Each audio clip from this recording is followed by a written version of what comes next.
Gentlemen, start your engines!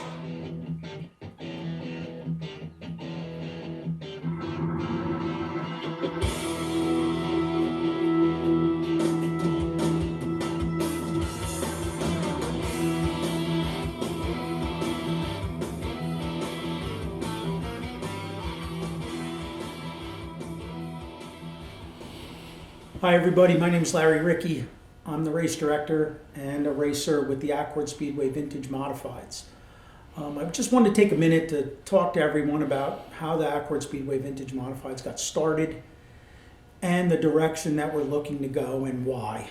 I seem to get a lot of questions and a lot of emails back and forth about why we chose certain rules and why we chose certain division of cars to run. And I just want to take a minute to try to clarify and to give you guys an idea of our thought process. First of all, I don't run this club by myself. Denise Markle is the race administrator. She's the one that handles all of our merchandise, handles all of our scheduling, handles all of our at-track activities. A year ago this past November, I was at a local deli in the morning having breakfast, and I ran into Gary Palmer. Gary is the promoter and owner of Accord Speedway. And he asked me what I was doing, and I said, you know, I hadn't raced in a few years. I raced a wingless sprint car at Accord in New Egypt and stuff, and I had gotten out of racing for a few years. And my old crew chief, one of my best friend Adam Douglas, and I built a vintage car over 20 years ago. And the car had sat 19 years in the garage covered up. And we both retired from our jobs, and we're like, you know what, let's get the vintage car out, let's do a little vintage racing. So we were starting to rebuild the vintage car. So when Gary asked me what I was doing, I said I was rebuilding my vintage car to race with the Mohawk Valley Club. They run a very successful club further upstate New York. And Gary looked at me and he goes, what would it take to run the vintage cars at Accord Speedway? And he was very honest. He says, Larry, I don't have the time with everything going on. He goes to do this, but he goes, if you wanted to take this over and run it, he goes, I would endorse racing the vintage cars at Accord. So what do? I said to him, Gary, give me a week or two, let me reach out. I reached out to Denise to see if she was interested. She's had experience with other vintage clubs and running and managing other vintage racing venues. So she was on board, and the next thing I did was try to inventory what type of cars, because when you're trying to come up with rules, what exists? Well, when I got looking around, the old Northeast Vintage Modified Club, which was an excellent club that ran in the 90s up into the mid-2000s and kind of died out. A bunch of those cars were still in existence and been sitting a long time. A few of my local friends had been running with the Mohawk Valley Club with their cars, and they were running in the steel-bodied Mystique class. Well, when I compared the rules for the Mystique class with Mohawk Valley and the old Northeast Vintage Club, the rules were almost identical. Steel-bodied cars, virtually 1995 and older, 2-barrel carburetors, and the rest of the rules package. So I knew that if we started a steel-bodied class at Accord Speedway with the vintage modifieds, combining the Mystique rules and the old Northeast Vintage rules, we could have, right out of the gate, have 10 or 12 race cars, which we did. And by the end of the season, for our special end of season show, we had 19 race cars here to compete. So that's how the vintage modified class got started and is now called the Classic Modified Division at Accord Speedway, which was going to continue on into the future. Larry Rickey, he was 3/4 of the way sideways into 3 and 4. He was looking back at the field. One of the things that kept coming up with me was trying to find cars 95 and older, trying to find cars that weren't, you know, rusted and damaged from being set for so long. So we went and I started to look around and looking into the years of race cars to try to come up with a technological reason and a date on cars. One of the things that led to the 95 and older chassis is we were trying to, when we did the first class, 95 and older, is we were trying to eliminate the TO Pro car, which is virtually the car that is still racing to this date. From 96 on, you know, the TO, the Bicknell, the Troyer, and all them are all variants of that original TO Pro car, which was a dominant race car for over the last 25 years. So When we went 95 and older, it kind of eliminated that dominant race car. We chose the 2010 and older for the 80s flashback class because they were the last cars that did not have short rod rear steer, did not have flexible cross members in the cars. And what we're doing is, by making a very neutral, very square race cars, we're trying to make it so a car like mine, a 95 Olson, would be competitive with a 2010 car. And the market is currently flooded with those race cars. They're virtually non-competitive with the new 4-coil cars. They're literally a second and a half slower a lap.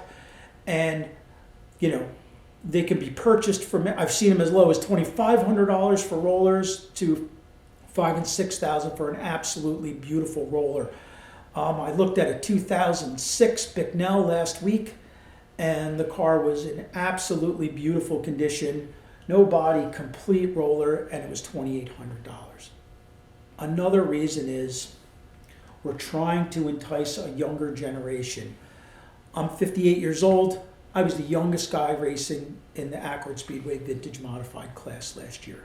We have guys that are in their mid-70s, late 60s, early 70s, and like I said, at 58, I was the youngest. So back to the definition of what is vintage. The flashback class is supposed to represent the small-bodied cars that basically ran from 1980 to 1990. It is a distinctly different race car than the new car and the steel-bodied cars that ran prior. One of the things we're trying to avoid in conversations with Gary Palmer at the track is we don't want another division of cars that looks like what's currently racing. Those are not considered vintage cars. Even though the chassis are going to be newer, the physical appearance of the cars are going to look like from an earlier era. Just like what we're doing with the coupes and coaches, the coupe of my own car from the era before that. So moving forward, I just wanted everybody to get an idea of how the rules came about, why the rules came about the way they are. We really were looking to start a successful division with existing cars, and it worked. And we're growing with the steel body class, and we're hoping the same thing is going to happen. I had a good conversation with my good friend Kerry Graham, and his sons are in their mid-30s and late 30s, and we're talking about, he goes, you need to build a class that would entice somebody that age group to start racing. And the slab-sided bodies are easier to build. They're, the cost to build the body is about as minimal as could be. Building a steel-bodied car is a very, very difficult process and very expensive, for paint materials, for body work, if you don't do all these things. The steel-bodied cars or the aluminum-bodied slab-sided cars are very, very simple and basic to build.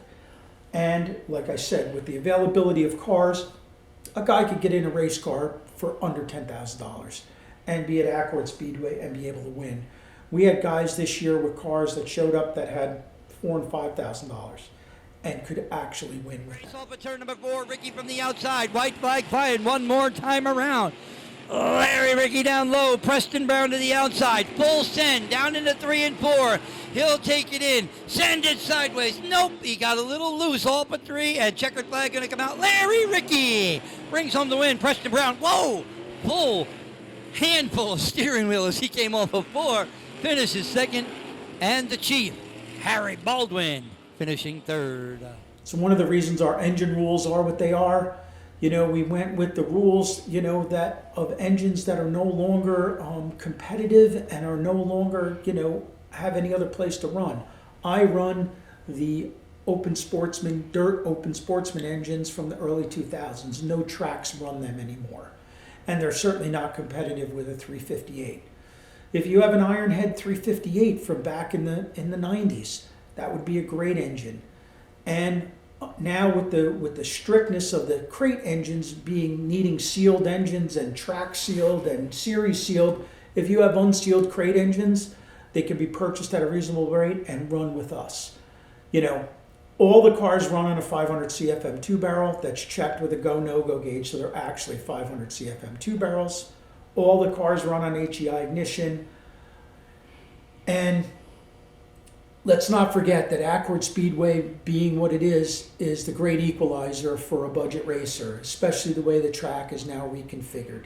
For anyone that hasn't been to Accord, after this summer's upgrades to the track, you can run 4 or 5 cars wide anywhere on the racetrack. There's no more pinch coming out of 2 and damage. He did away with the Jersey barriers on the inside of the racetrack, so that bottleneck and wrecking cars is gone. He flattened the corners out. You literally have to shut the car down to get in the corners, slow down, and then get on the throttle and drive off smooth. So a budget engine is really going to help. And with these obsolete engines and stuff that are all over out there for sale at very reasonable prices, it makes for the most cost-effective modified racing on the East Coast. So I just want to give everybody an idea on how we arrived here, what our rules and thoughts are. And look, not to be sarcastic, what we don't want is, we don't want somebody buying new tires every week. We don't want somebody spending $15,000 on a vintage car engine. We don't want anybody trying to disguise a modern chassis or chop down a modern body to stretch the rules to its max to come race with us. We want this to be affordable racing. We want to get it back to 2 guys that with a regular job can afford a race car, where it's long gone from that. When I started racing in the early 80s, we had 80 small blocks at Middletown on a weekly event, 60, 80 cars every week. And every garage and gas station had a race car. That's not the way small block racing has gone today. So we're hoping to got more guys back into the sport, older guys that have got out because of the cost and because of the time it took, and trying to entice some younger guys to get involved and get in for the cost of a used 4-wheeler or an old snowmobile. You could be racing at Accord Speedway. Thank you, everybody. Bye.